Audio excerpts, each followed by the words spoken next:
What was the Renaissance? The Renaissance was the ability for a human to become everything. Not just a painter, he could be a poet, a painter, he could be an inventor.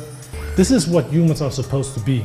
They're not supposed to be one worker, they're supposed to be human, being able to do many things, not just one thing. After the Renaissance came the Industrial Revolution, which eroded everything.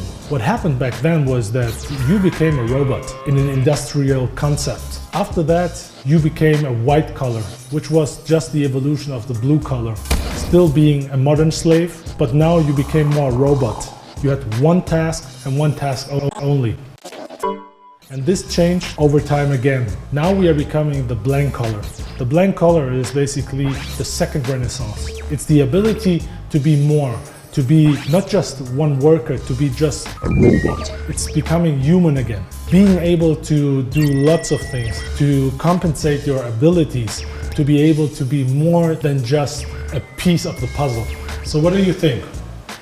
Are you a blank collar?